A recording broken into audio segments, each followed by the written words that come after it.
Season 2 of Jujutsu Kaisen has given us an exclusive look into Satoru Gojo's past, which I'm sure everyone's a fan of. Now, if you're able to look beyond the sexiness of Gojo, you would have seen that he was still really powerful, but nowhere near as strong as he is currently. What this arc allows us to see is his path towards becoming the most powerful Jujutsu sorcerer, but there are two key elements that I haven't seen anyone talking about for how he actually got there. Let me talk to you about the hidden truth behind Satoru Gojo's power.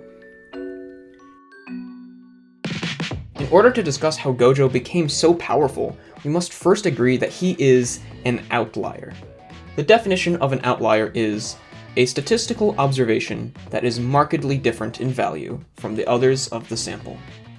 Geniuses, billionaires, star athletes, world-class musicians, these are all outliers of the real world. In the same way, Gojo is an outlier of the sorcerer world. In any case, we know that vast success doesn't happen overnight and leaves clues for us to follow. Malcolm Gladwell's book, Outliers, details what truly makes high achievers different, and from this book, I want to dive into two core principles of how these outliers are created and how Gojo actually aligns with them perfectly. Part 1. The Matthew Effect. Talent is something that has become a bit of a taboo in modern society.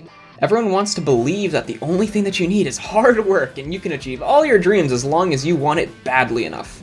This notion is partially correct, but to write off talent as something that is completely unnecessary is, quite simply cope. Hard work is the vehicle that allows one to reach their potential, and talent is what decides where that potential will go. From Gojo's introduction in the very first episode of this season, he is already showing how he is a cut above the rest by saving Utahime's ass. Of course, he's going to be very powerful because he possesses the Limitless technique that has been passed down for generations within his clan, as well as the Six Eyes technique. But these techniques have not even been fully awakened yet. As he was at that point in time, he had some strong curse techniques, but was still far from being the strongest sorcerer. So what truly was Gojo's advantage? Comparing him to sorcerers like Utahime or Meimei, they aren't leagues apart just yet, but rather Gojo just has a bit of a head start due to his talents. The difference isn't extraordinary. What allows Gojo to leverage this small advantage isn't the talent alone, but rather the opportunities that come from having this talent. Tengen had specifically asked for Gojo and Geto to take on the mission to protect the Star Plasma Vessel. This mission was incredibly important for the fate of society and required these two to push themselves to their limits. If it wasn't for this mission, when would Gojo have grasped the concept of reverse cursed techniques and truly awakened his Limitless technique?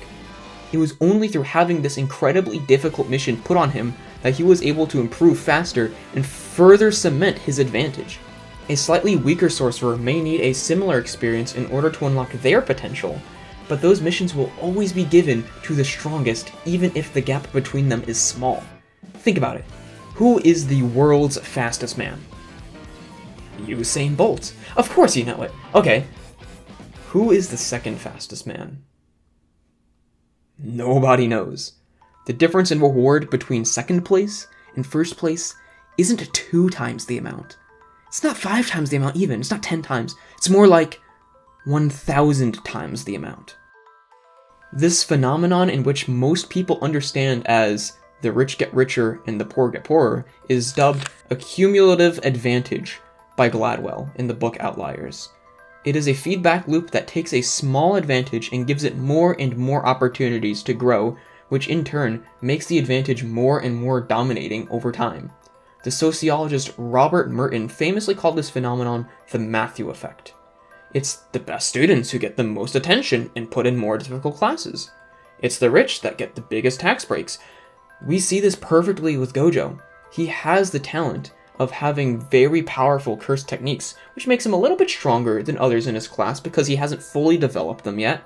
But this extra strength leads to him going on a very difficult mission that forces him to grow his techniques in order to succeed.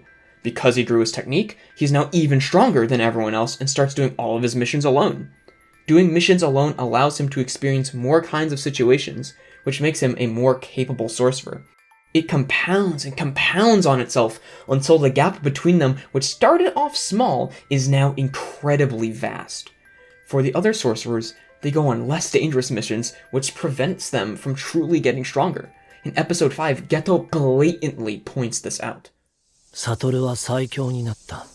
任務もすべて一人でこなす。翔子はもともと危険な任務で外に出ることはない。Gojo had the right opportunities in order to grow into the strongest sorcerer, which occurred because of the Matthew effect. Part 2. Practice, practice, practice. Rome wasn't built in a day. Everybody has heard this quote before, but we all collectively forget about it when it actually applies to us. You aren't going to make a $10,000 business in 30 days. You aren't going to look like modern-day fitness influencers after only working out for 6 months. Same thing applies to Gojo. He isn't going to become the strongest sorcerer without putting in a crazy amount of hours into his training. As I just talked about, since Gojo had a small advantage, he was selected to go on a really difficult mission, which led to him going on even more difficult missions alone. The difference in learning experience of taking on missions more frequently than your peers inevitably means you will get stronger. You don't have to be super talented for that to be true. In Outliers, Gladwell reviews a study done in the early 1990s by the psychologist K. Anders Ericsson and 2 colleagues at Berlin's elite Academy of Music. This study divides up the school's violinists into 3 groups. The first group were those deemed to be potential world-class stars. The second group were those deemed to be pretty good, but nothing groundbreaking. And the third group were those unlikely to play professionally and intended to become music teachers in public schools. They asked all of the violinists the same question. Over the course of your entire career, ever since you first picked up the violin, how many hours have you practiced? Now, of course, nobody is going to have an exact answer, but clear trends begin to appear early on. When the students of the study were around 8 years old, there was a clear divergence in practicing behavior. Those in the first group would practice more and more hours as they got older, starting from about 6 hours a week by age 9, up to well over 30 hours a week by the age of 20. These elite performers had reached a total of about 10,000 hours of practice. Yes, this is the study where the proverbial 10,000 hour rule originated. The second group of violinists had totaled around 8,000 hours, and the last group only around 4,000. What's interesting is the lack of any naturals that were able to achieve world-class results with a fraction of the time their peers did. Similarly, there were no examples of people that went absolutely try-hard, put 10,000 hours in, but, it still kind of sucked. And this is a study of students that had already made it into a top music school.